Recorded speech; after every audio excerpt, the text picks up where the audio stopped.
We are the anchors of Queer News Tonight, and this evening we discuss the queer headlines. Outshine LGBTQ+ Film Festival calls for urgent community support amid rising attacks, funding cuts, and fears for its survival. Seattle's 2026 World Cup Pride match unites soccer and LGBTQ pride, highlighting inclusion and celebration during the tournament's group stage. Supreme Court Justice Clarence questions past LGBTQ rights rulings, warning marriage equality could face renewed challenges. Hulu cancels Mid-Century Modern after one season despite Emmy nods, critical acclaim, and devoted fans enjoying its queer storytelling.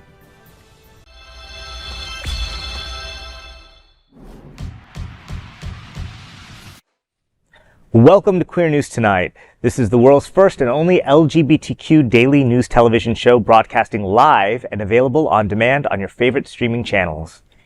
Analytics company vidIQ has certified the Queer News Tonight YouTube channel as the world's most popular LGBTQ streaming news show. In 2025, our queer stories have reached 11 million streaming views, and Queer News Tonight has been the most watched LGBTQ news and lifestyle show in the world this year. We are proud that Queer News Tonight has more YouTube subscribers than any other LGBTQ brand in Florida. We thank you for watching and supporting our voice in the LGBTQ community. There is no other news program in the LGBTQ world like Queer News Tonight. It is Wednesday, October 1st. We are live and literally out of the closet and into the headlines. So many of your important stories we will tell this evening on Queer News Tonight.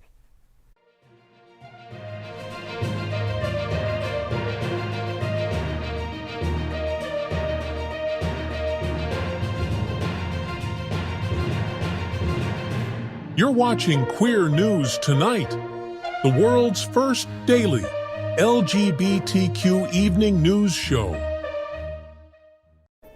Welcome to the world's most important LGBTQ evening news show. Hotspots Happening Out is one of the largest LGBTQ nonprofit media companies in America. In the same model as PBS and NPR, but designed for the LGBTQ community. We support the 11 pillars of our LGBTQ community and want to inform and educate on the key issues of lesbian, trans, Latino, Black, healthcare, seniors, students, faith, social justice, business, and queer culture. Our magazine is celebrating 40 years of the LGBTQ experience. Queer News Tonight is celebrating our 5th anniversary with more than 11,000 LGBTQ streaming stories. We present South Florida's major LGBTQ events, including Pride Fort Lauderdale, Stonewall Pride, and Pride Fest. Our nonprofit 501c3 magazine events, television, news, talk, and entertainment shows support our mission to educate the LGBTQ and broader community. In 2025, more than 100 community leaders will host this show to support the LGBTQ community. Let's meet today's anchors at Queer News Tonight. Let's welcome anchor Jennifer McClain, a powerhouse entertainer for over 20 years who has captivated audiences from Key West to Fire Island and beyond. Featured on CNN and in the film Big Easy Queens, she's a multi-award winning singer and actor celebrated as South Florida's favorite local celebrity and beloved performer on land and sea. Jennifer, the Rocky Horror Picture Show returns on October 3rd. Tell me, what's happening now? On Friday, October 3rd, Pinecrest Gardens will host a thrilling 50th anniversary celebration of the Rocky Horror Picture Show. The night begins at 7 p.m. when the gates open, followed by VIP cocktail experience and lounge, and a cast meet and greet. Guests will enjoy themed drinks, popcorn, and preferred Banyan Bowl seating. At 8 p.m., costumed fans will compete in a lively contest offering cash prizes of $100, $75, and $50. By 8:45 p.m., special guests will introduce the iconic film before the screening begins. A live cast, including Frankenfurter and his guests, will guide audiences through the show. Whether first-timers or longtime fans, attendees will experience a night of unforgettable entertainment. Pinecrest Gardens is a lush garden dating back to 1936. It is a 14-acre historic property with Pinecrest Gardens, which hosts numerous cultural events, concerts, art exhibitions, and family-friendly activities. For more details, visit pinecrestgardens.org. Now, I have to be completely transparent here and say that I am one of the performers in this event. Hey. Along with TP Lords, who is going to be appearing as Frankenfurter, and Eric Restivo, one of our anchors here at Out News or Queer News Tonight. So I'm looking forward to it. It's going to be a lot of fun. Well, what are you going to do? Well, I'm going to be singing some of the songs from the movie, along with the movie, and dressed as Columbia. Oh, Ooh. nice. So I've had the privilege of being able to host the costume part of it, the contest, and I never realized how much I like to insult people, because when you put on an accent, like a Transylvanian accent, and put on some leotards and fishnets, it's like you can kind of, like, nobody can be mad at you. At all. So if you've never been to a Rocky Horror picture showing, for anybody who's never been, it is so audience interactive. Like, you're able to throw stuff at the stage in your productions out there. No, not this one. I would not bring any outside food or drink or toast or bread. Is that what they throw? Bread, right? Tomatoes. No, not tomatoes. Do they sell you the things that you to participate in? I don't think they are in this particular venue. Okay. Because of the venue, the historic nature of the venue itself. Got it. And it is a beautiful place. I don't know if any of you have been to Pinecrest Gardens, but when it's outdoors. And so you can see in this like little geodesic dome thing that looks like Epcot. Yeah, that looks you can pretty see amazing. the sky from it, and to see like the Halloween time and people dressed up in drag and all kinds of stuff. It'd be an amazing event. Yeah. I'm looking forward to it. Do you know anything about? This will be my first time going if I was to go. I'd just go just for you, of course. Oh, well, of course. You have seen Rocky Horror, though. Yes, I've definitely seen Rocky Horror. I mean, you look a little magenta-ish right now, Just maybe. a little something. I wanted to match my good sister. Okay. Well, Queer News Tonight looks forward to seeing you at the Rocky Horror Picture Show on October 3rd. Let's welcome Adrianna Tender. Adrianna is the program manager with Transinclusive Group and owner of Tender Loving Care Trans Mentoring. She serves on the National Board of Governors of the Human Rights Campaign and is the former vice president of the Dolphin Democrats and on the board of Black LGBTQ Liberation. Adrianna Transinclusive Group hosts 5 landmark events for equality in October and November 2025. Tell me, what's happening now? So this fall, Transinclusive Group will host a series of powerful community events across South Florida. On October 18th, the LGBTQIA plus Pride and Play Adult Field Day will bring fun and friendly competition to Wilton Manors with spades, Jenga, Connect Four, Tug of War, and relay races, where winning teams will take home $200 per game. On November 5th, which will be the start of our Trans Awareness Month events, the State of the Transgender Community panel will take place at ArtServe, Fort Lauderdale, uniting advocates, leaders, and community members to reflect on 2025 and strategize for the future. On November 13th, the 11th annual Bishop S.F. McClain Mahi Transgender Equality Awards will be held at the Center for Spiritual Living in Oakland Park, honoring advocates and organizations advancing transgender equality. You can submit the nominations by October 5th. On November 20th, the Transgender Day of Remembrance program will be hosted at the Pride Center of Equality Park in Wilton Manors, commemorating lives lost to violence. Transinclusive Group was founded in 2017, which advocates to protect and defend equality for all transgender and LGBTQ individuals in South Florida by building trust and relationships with community providers to end discrimination, stigma, and racial disparities. For more information about these events, you can follow us on our social media pages or visit us on transinclusivegroup.org. So I will say that, I am the program manager at Transinclusive Group, so I put these events on. And so, I want to suggest that everybody come out and have a ball at these events. I really, really like the State of the Transgender Community Town Hall at the ArtServe. This will be our 4th annual one. And we talk about everything that is going on in the transgender community, all the different legislation, the anti-LGBTQ legislation that we've been fighting, it seems like forever now. And our Transgender Day of Remembrance program is always very special. It's been at the Pride Center for a very long time, and we're going to have food, and there'll be speeches and entertainment. You have to come out. Well, seeing as trans people are probably the most under attack with this administration, even though they represent 1%. 1%. 1%. You know, we really do need to stand up for them. And you've got all these fun events, you know, Jenga and tug of war. I mean, what gay doesn't like a good tug?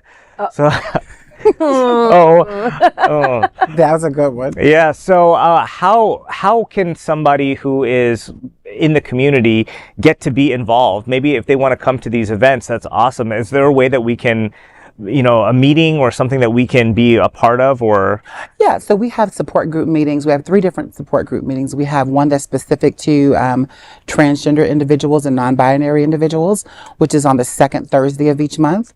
And then the last Thursday of each month, we have a support group meeting where we include our allies as well. And on the 3rd Wednesday of each month, we have a Sex Work is Work group where people come.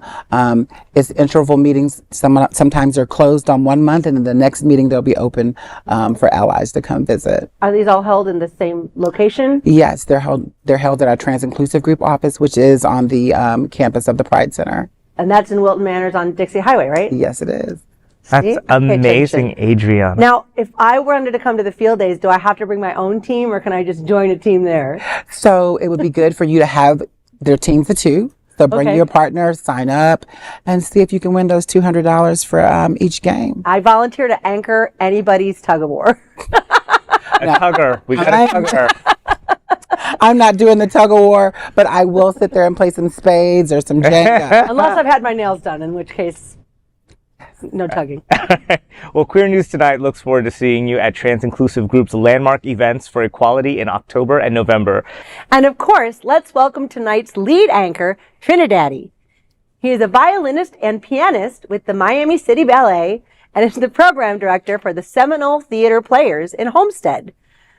TriniDaddy, Miami City Ballet to present Fall Mix from October 17th through November 2nd. Tell me, what's happening out? Well, Miami City Ballet will present its highly anticipated Fall Mix program from October 17th to November 2nd across South Florida stages. This event will spotlight the magnetic artistry of Tony Award-winning choreographer Justin Peck, blending ballet with pop energy, bold visuals, and rhythmic innovation. Audiences will experience Year of the Rabbit, a sweeping ensemble work set to Sufjan Stevens' dynamic score, creating a kaleidoscope of motion. Peck's Chutes and Ladders, a witty duet crafted especially for Miami City Ballet, will reveal the playful textures within Britain's music. Rounding out the evening will be Heatscape, Peck's vibrant tribute to Miami's Wynwood district, featuring Shepard Fairey's striking backdrop and a rush of movement that echoes the city's pulse. Miami City Ballet is one of the world's preeminent interpreters of Balanchine ballet. For more information about the Fall Mix, visit miamicityballet.org. So I will be playing violin in this production. I've been with them for maybe 17, 18 years or so. Wow. The arts are having a very difficult time, you know, so it is more important than ever to go out and support your local artists, and even large groups like the Miami City Ballet, the Florida Man Opera, many others are having issues trying to put forward programming for the next year or two. So it is a wonderful organization. A lot of these Balanchine ballets companies, they don't often do one long ballet like a Swan Lake, even though we do that sometimes, and we will be doing something like that later on. But they tend to do lots of little snippets, so you can get an idea of something like maybe that sounds like Sinatra that they've done ballet to. And then it can go into something like very pop. It could be, I remember one year we did something from Eyes Wide Shut, the Stanley Kubrick thing. Okay. So ballet can be very different from so many subgenres within ballet. So there's something usually there for everybody. And Sufjan Stevens is probably my favorite interesting one that we're doing, Year of the Rabbit. We've done it before, and it's a play on the Chinese calendar. So there's Year of the Rabbit, and then another movement would be like Year of the Ox and Year of the Boar. And do you know Sufjan Stevens? I don't know. He is a pop artist. Okay. He's a singer, songwriter. He plays guitar. Think of like that bard in your college university center sitting outside, you know, playing and singing, and he does some really great music. I love Sufjan Stevens, and they took his music, and I think he took it to an arranger, and they transcribed it and turned it into an sweeping orchestral score. Oh, wow. So it's like pop music with all this really interesting kind of early 2000s like vibe to it. It's going to be really amazing, and y'all should come. And you're playing on those pieces as well? I am. Wow. Yes. You're just playing violin in this one? Yes. So, but sometimes you play... Sometimes I play piano, and sometimes I play keyboards and, you know, other instruments. That's amazing. That'll be really different for me. I've never gone to anything like that. The only thing the ballet I've ever gone to is the Nutcracker. Well, right.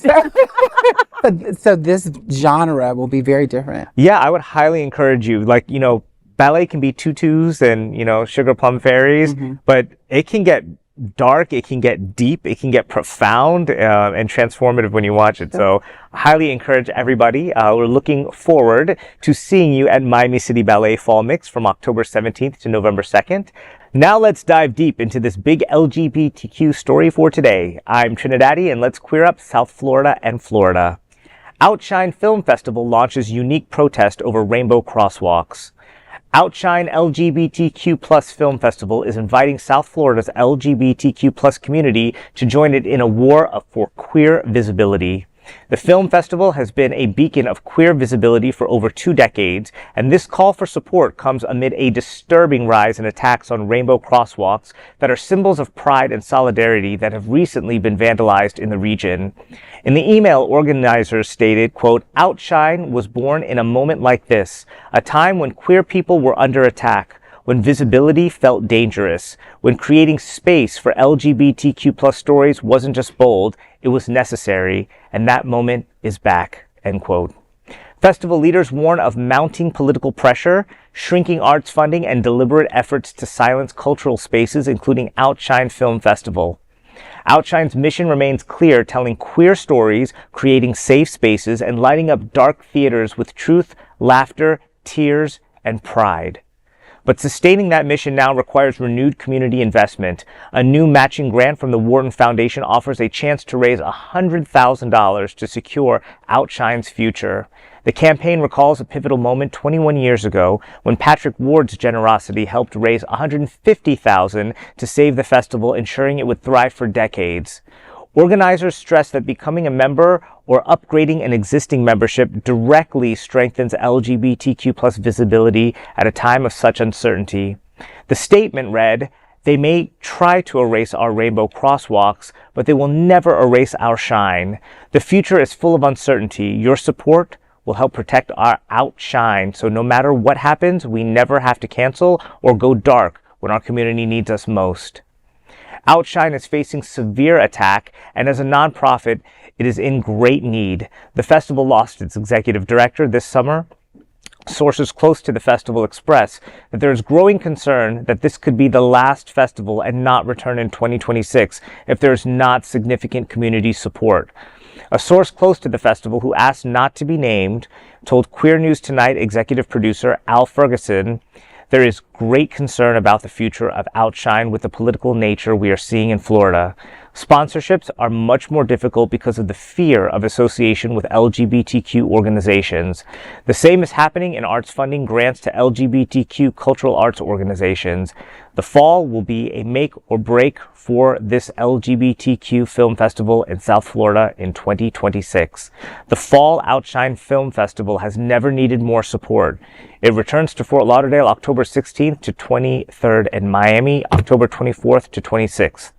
More information about the Wharton Donation Match membership and producer circle opportunities and festival tickets are available at outshinefilm.com. So sad to hear. You know, I did not realize I was gay until I started watching independent films when I was in high school. and film festivals like this. I had the Sundance channel and the Independent Film channel back when we had those cheater boxes and we got it, for free.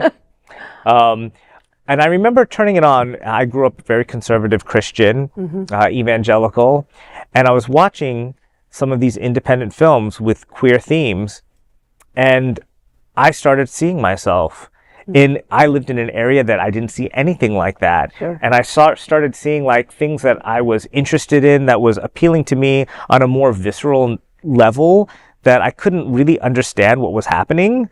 But it really did help me to understand who I was and that I was gay, and it took me many years after that to actually fully come out, but it was laying the groundwork, and it was also showing and telling stories of what not to do, because in the early 90s, 2000s, a lot of these stories were tragic coming of age stories of what was going on and the depression and suicide and all of that stuff. And I remember watching that, and when I was starting to realize who I was, it kind of gave me a roadmap of what not to do, as well as some things to expect. So it's really important that we have art and film telling these stories and helping us process. There's so many men I know that didn't come out until they were in their 40s and 50s, and sometimes watching these stories, they realize who they are. So it's really important that we support the film festival, and it's a wonderful night out. I mean, if you're going to spend your money going out to a restaurant or going out to,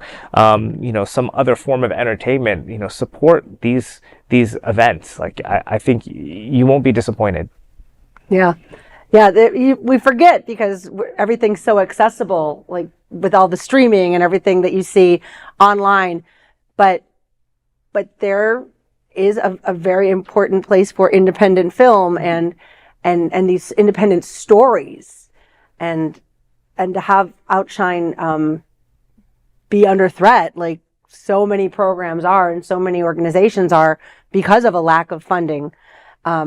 It is really important that you go out there and support.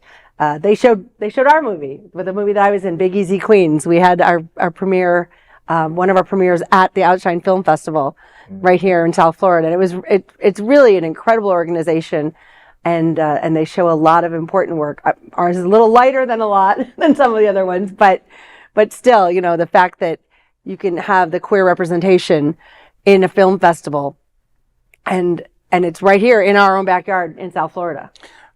I think it's amazing as well. I grew up very conservative as well in Panama City, Florida, and that's like the Bible Belt.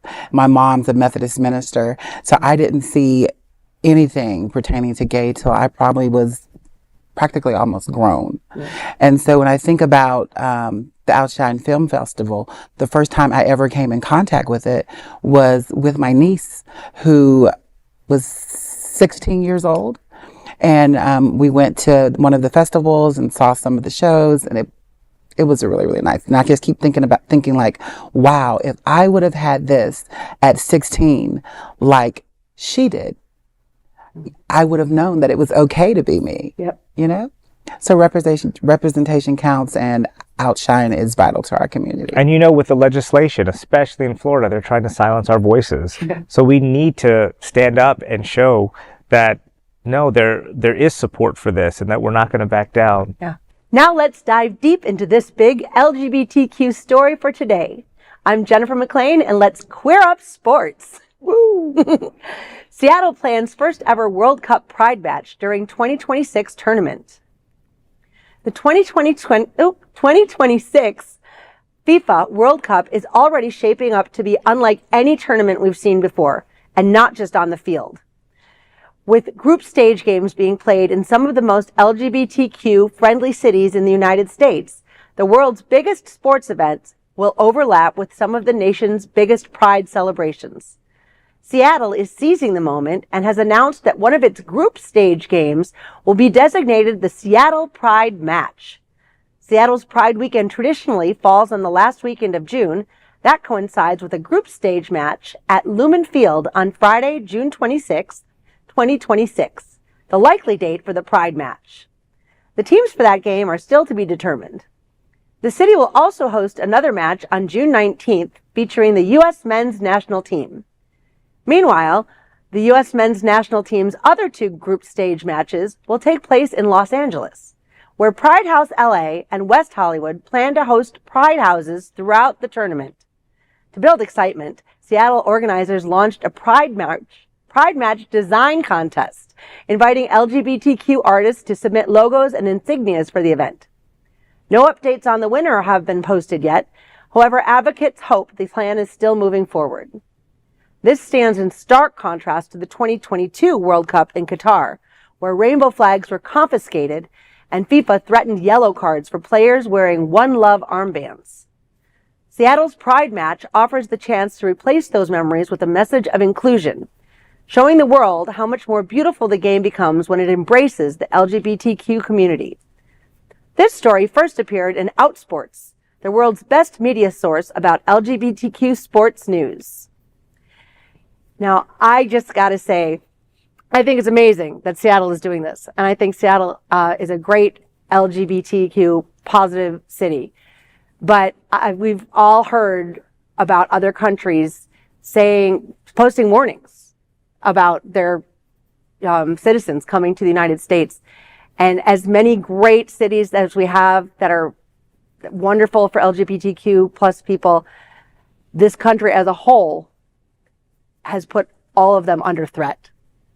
So I think it's great that Seattle is doing that, and I hope that everything goes off the way that they want it to, and that everybody has a safe, inclusive experience. Yeah, I'm not really much of a sports fan. You know, I don't really follow which team is what. Me either. But I do like a soccer player. And I have to say, The legs. my straight friends that follow soccer, a lot of them are Latino. They've all kind of expressed in some way that they would go gay for like Messi or for Ronaldo or like some of these top soccer players. Yeah, so it's something kind of interesting about that tie-in. And these soccer stars, Messi and Ronaldo, those are the only two I really know about. But there's more. Well, Messi's here now, right? Yeah. Oh, cool. And they kind of embrace their gay fans. More so than any other sports like legends that I know of, like in American football or in other sports. So they kind of love that. And I think having some kind of event, because I like parties and I like the trash talking and I like all of that excitement that goes on in sports. I just don't really like the sports. So this is like a big gay event that everybody can go to and kind of, you know, dress up. I'm really excited to see what costumes or like what people are going to wear that are going to like be part of their uniforms. But then, you know, it's probably glittered and bedazzled and like, you know, yelling FIFA and all that kind of stuff. So I think it'd be a really fun event. I think it'd be amazing. I mean, the fact that they're all playing with balls and stuff makes me want to go. Now let's dive deep into this big LGBTQ story for today. I'm Adrianna Tender, and let's queer up the USA view. Justice Clarence Thomas questions marriage equality ruling, says Precedent isn't the gospel.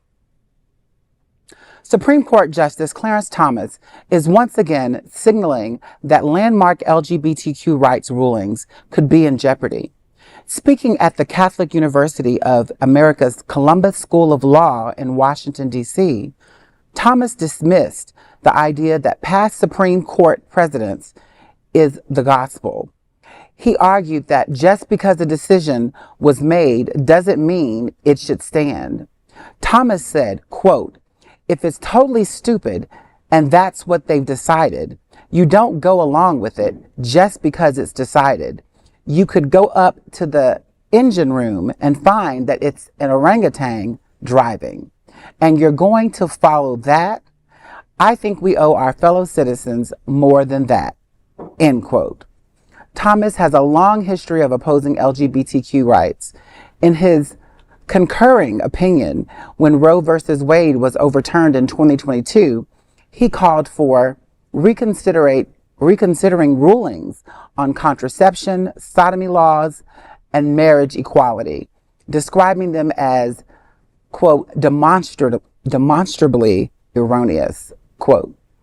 He was also one of 4 justices who dissented in the 2015 Obergefell versus Hodges decision that guaranteed same-sex couples the right to marry nationwide. While no official challenge to Obergefell has reached the court, some conservative states have introduced resolutions arguing a review, and former Kentucky clerk Kim Davis has appealed her case with a petition to overturn the decision.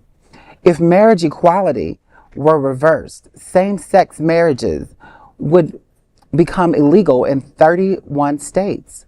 Marriage rights would still be recognized at the federal level under the Respect for Marriage Act signed by President Biden in 2022, but protections could fracture state by state. Polls continue to show that public support for marriage equality is strong, with over 2/3 of Americans in favor, including a record high 88% of Democrats. For now, the ruling that legalized same-sex marriage remains the law of the land. But Justice Thomas's words are a reminder that the fight for LGBTQ rights in the Supreme Court is far from over. You know, I just don't like to hear anything that comes out of his mouth. But the fact, him being a black man that's married to a white woman, and you would think like, hey, they just had Loving versus Virginia, what was that, 1967? Yeah. So if you want to sit there and talk about them overturning LGBTQ marriages, what about his marriage? It's crazy. It's absolutely nuts. And Kim Davis, back in the news again. Mm-hmm. Hasn't she been married like 3 times? It's just, it doesn't make sense to me why a ruling would want to stand in the way of somebody's happiness. I have a conspiracy theory about this. I don't think that they even really care about it. I think that they have various people in different branches of the government have conspired to say, look, I want you to do this for me, so I'm going to do this for you. So between the Trump administration, some people in Congress, key people, they've decided they're Christian evangelicals, which has been probably my biggest disappointment, because even though I no longer identify with the Christian evangelicals, I remember growing up with them. That's part of my family, and they were nice people for the most part. They were good people, and they would never elect somebody like Donald Trump, who's the most unchristian president. So they have made certain deals, some of these larger evangelical organizations, to say things like, hey, if you pass this legislation for it, we'll vote for you, even though you represent nothing of what we actually believe in. And Clarence Thomas, I'm not sure what his deal is, but maybe Trump has something on him, because he's been doing some of that illegal emoluments, getting gifts and doing things. So there's something going on. And you remember when his wife posted the upside down flag? Was it during January? Sometime. It might have been during something like that. So the insurrection. There is something going on there that I don't know exactly what it is, but they're trying to scratch each other's back, and it's horrifying. Hillary Clinton came out on air and was saying, "Look, I think that they're going to do this." Yeah. But he's got a couple gay people that are in his administration. I think Scott Bessent, who's a Treasury Secretary, maybe. He's a gay man and he's married. I wonder, how if he would end up coming out against something like that. We all, not we all, but a lot of us who have seen this said, we started talking about this coming in 2016. And Roe v. Wade, they're never going to overturn it. They're never going to turn over Roe v. Wade. All of the recent appointees of the Supreme Court, it's the law of the land. It's settled law. We're not going to touch it.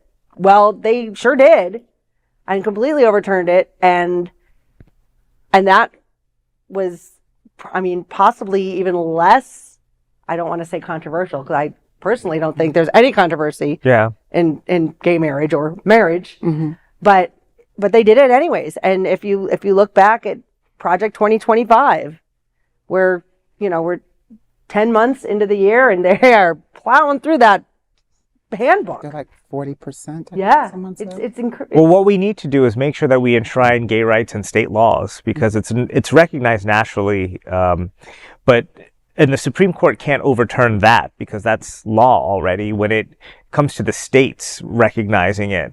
So I'm not exactly sure which rights are conferred by the federal government and which ones are by the state government. But the way that you do it in the same way with Roe is that as long as it's enshrined in your state constitution, then, abortion would be legal.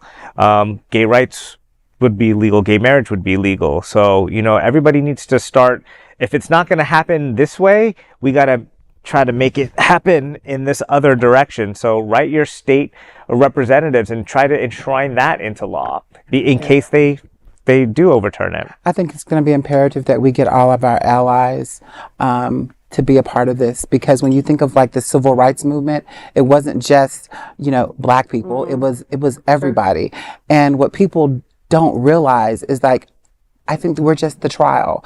They're starting with like the most marginalized community, and then they're going to the next person and the next person, the next person. And I believe that, hey, like they say, we're not free until we're all free. Yep. Absolutely. Now let's dive into this big LGBTQ story. I'm TriniDaddy. Let's queer up entertainment. Fans heartbroken as Hulu cancels Mid-Century Modern after one season. The Hulu comedy series Mid-Century Modern, led by an all-star cast including Nathan Lane, Matt Bomer, Nathan Lee Graham, and Linda Lavin, has been canceled after just one season, despite critical praise and a growing fan base. Created by Max Muchnick and David Cohan, directed by James Burrows, and produced by Ryan Murphy, the show explored the golden years of a trio of friends living together while also celebrating chosen family and queer joy. And announcing the cancellation, Muchnick shared on Instagram, quote, 10 great episodes, not enough, but we loved making every single one of them. We're going to miss our very special show. Thanks to everyone who watched. The comment section quickly filled with heartfelt reactions. Actor Dan Bukatinsky wrote, quote, we became a family to create a TV show about a chosen family, and nobody can take that away from us. It was magical and filled Linda Lavin with so much joy at the end of her life. This was a blessing on a blessing. Sherry O'Terry added, I loved working with you and this beautiful cast. Be proud in knowing you created something very special. Carson Kressley praised the series as some amazing TV history nonetheless. Viewers have been equally vocal. One fan on Twitter wrote, it was like a gay Golden Girls, something we very much needed at this time. This is so dumb. Definitely the kind of show that you had to let breathe and grow. Another said, this sucks. One good gay show on television deserved a second season. This show is the gay Golden Girls. Television really treats gay men like garbage. Despite only one season, the series received 4 Primetime Emmy nominations in 2025 and brought visibility to LGBTQ+ storytelling with humor and heart. For many, the loss of Mid-Century Modern reflects a broader trend of queer shows being cut short, even when they find devoted audiences. For now, the show remains streaming on Hulu, a bittersweet reminder of what could have been and a testament to the power of queer stories that resonate deeply, even if only for 10 episodes. Unfortunately, I haven't seen the show yet, so I don't really know exactly what it's about, although I do consider myself probably that gay Golden Girl aging that's you're gonna have 2 or 3 other gays around me trying to figure out what do we do here. I do think it's really a topic that we do need to explore more, because that's where a lot of us are going to end up. It was kind of a new thing, I guess, maybe 20, 30 years ago. They didn't even say that the guys were married together. It's like, oh, well, they just kind of lived and confirmed bachelors. Yeah, something like that. But now we're fully embracing the truth and the reality of it. And you're looking for marriage, you're looking for healthcare, you're looking for all the different parts of what goes into a gay couple that's aging. And we're all, most of us are going to encounter that. The cast is all star, so I definitely need to take a look at it and see what's going on in the show. But it seems that with so much critical acclaim, it's like four Emmys, daytime Emmys, I think it said, that it should get another season. So it makes me think that this is another kind of Hulu owned by ABC, you know, trying to target gay people, you know, so we'll see where that ends up. I watched almost all of it. I have not finished the series, but I'm a big fan of all the actors involved, Matt Bomer and Nathan Lee Graham and Nathan Lane, and I didn't love it. I got to be honest. Okay. Don't attack her. I know. Please do not write. She's an ally. Yeah. But I also didn't finish the series. Okay. So, you know, a lot of times if you watch, like, even if you go back and watch early episodes of like Will and Grace, like the first couple episodes, the chemistry or Friends, even like the chemistry is, you know, just setting, you know? So, I'm going to go back and I'm going to finish watching it because, like I said, I do love all those actors. I did read a lot of articles when Linda Lavin passed and how they dealt with it in the show. Was, you know, they had to write it in because she played, and she was hilarious. She played Nathan Lane's mother, who also lived with them. So she was kind of like, if you were going to compare to the, you know, the Golden Girls. So she was Sophia. She was the Sophia. Oh, okay. And she was also the Jewish mother. Okay. Oh my goodness. So yeah, I mean, there really was a lot of really funny moments, and there was a lot of honest moments. In like the aging of the gay, and they live in Palm Springs. So yeah. Wow. Yeah, you can imagine. I'm going to go back and I'm going to finish it. Okay. Finish that. Well, I have no idea. I've never seen it either. But just the fact that they reference it to Golden Girls has me all in, being that I'm Blanche Devereaux. Tied up with a little Dorothy. Okay. So I would definitely want to watch that. Definitely. LGBTQ 1 Minute News. Let's queer up gay culture. Is 25 too old for Grindr? Gen Z thinks so, but the numbers disagree. One is never too old to find love, but according to Gen Z, you might be too old for Grindr. A viral Twitter post declaring, "You'll never catch me on Grindr past 25," racked up 3.5 million views, sparking heated debate about age limits on the hookup app. But the numbers tell another story. The median US Grindr user is 32, with many well into their 50s logging on. With over 14 million active monthly users, Grindr remains the global gayborhood. Age limits be damned. Ridiculous. Stop listening to Gen Z. They don't know what they're talking about. Okay? Grindr. What's Grindr? Tell me about that. I've never heard of it. Is that why nobody's hitting me up on Grindr anymore? 25. Like, what? In what world does a Gen Zer like think that after 25, like, oh, you're not really trying to hook up after 25? You know what? I had a lot of friends. I mean, I dated quite young when I was older and still probably continue the trend. But when those early 21, 22-year-olds were telling me, like, you know, I want to have a family and be married by the time I'm 23, and then I want to have kids by 25, and then I want to have the second one by 27, I used to laugh at them. I'm like, I totally understand what you mean and like how you feel, but baby, that's not the reality. And 30, when you tell me that you're still single, like, I'll try not to say I told you so. And I think this is born out of just inexperience and not understanding how the world works and just being too idealistic, watching too many Disney movies, Pixar, whatever. Like, you know, it takes a longer time, especially gay people, to kind of, you know, find their way if they weren't able to live as their authentic self when they were younger, you know? So calm down. We're definitely over 25. And you know what? When you see somebody who's over 45, over 50, over 55, 60, you know, and you're not interested, just politely say, thank you, but I'm going for a different type. I definitely know a lot of older people who are on Grindr. A lot. Where the young people are going to find all the daddies. Exactly. It's a way bigger thing than I thought. I was kind of shocked at how many young people are looking for older guys. And Grindr is the perfect space to meet up. LGBTQ 1 Minute News, let's queer up gay culture. As the U.S. ages, LGBTQ plus elders shape their own path. As America ages, LGBTQ plus elders are reshaping what it means to grow old with dignity. By 2050, nearly 1 in 4 Americans will be over 65 and more visible than ever, with almost 10% of millennials identifying as LGBTQ plus. Yet challenges remain. Older queer adults are twice as likely to be single, half as likely to have children, and 48% report feeling socially isolated.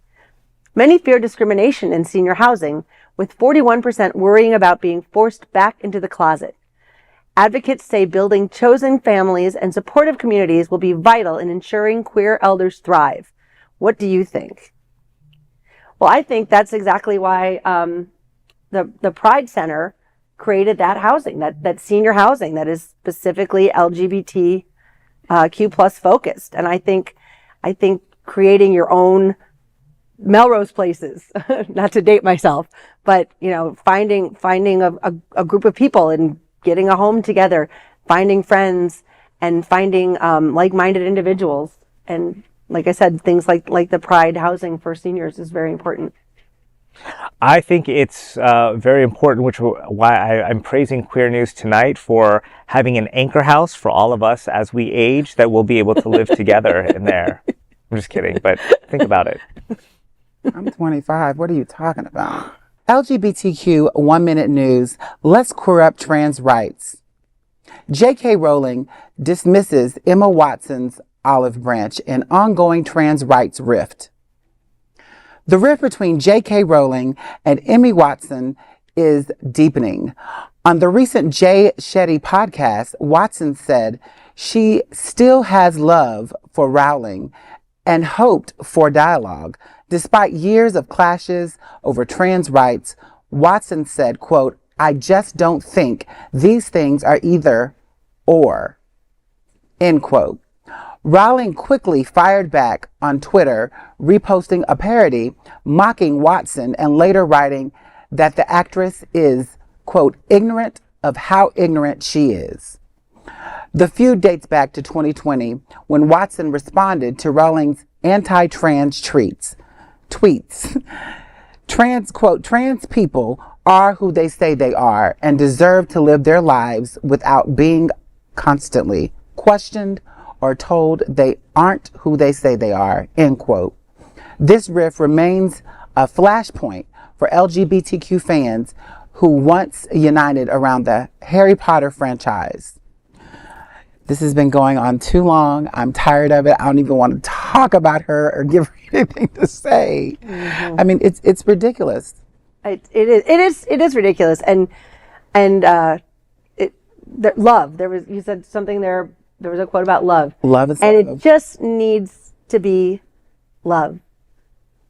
I think that her stance on trans people is not that out of the box compared to like the majority like religious community of various faiths. Mm-hmm. It's not that controversial what her opinion is. Mm-hmm. I don't agree with it, but she just has this way of injecting venom into the conversation, and she's like purposely taking all these digs. Just I don't know, like do you need the media attention, something like that? She's also funding legislation in Europe, anti-trans legislation. J.K. Rowling is funding this. Yeah. So it's more, it goes beyond her opinion. Yeah. It's just crazy how she can on one hand say Dumbledore was gay, but trans women aren't women. Yeah. Do not take that out of context. She just needs attention. As a nonprofit LGBTQ media organization, we would like to thank our viewers for supporting our mission to tell the stories of the queer community. We also thank the generous support of Jets Pizza. Jets is the LGBTQ community's most popular pizza in South Florida. Take a look around these streets. Do you really think we woke up one day and said, yeah, the world needs more pizza? Nah, just a better one. Better, like the world's best pizza, Jet's Detroit-style pizza. Hand-pressed and baked to the thickest, crispiest crunch. You're welcome. Now visit jetspizza.com and save. Click on hot deals for special offers in your area. Jets, better because it has to be. Those are today's headlines from Queer News Tonight. These anchors represent the best of our LGBTQ community. If our community is important to you, share this news with your friends and family. Join the conversation on your favorite streaming platform. Queer News Tonight is the only live LGBTQ digital television show in the world that is out of the closet and into the headlines. We need your support. If our community is to grow and then thrive, we must tell our stories and bring them to the attention of the broader world. This is the only place in the world that tells these types of LGBTQ stories in motion and sound. That is the passion of Hotspots Magazine, Happening Out Television Network, and Queer News Tonight. I'm your anchor, TriniDaddy, and on behalf of these LGBTQ reporters, the anchors of Queer News Tonight, including Jennifer McClain and Adrianna Tender, we will see you daily at 8 p.m. To our LGBTQ world, we hope you will join us by embracing love, generosity,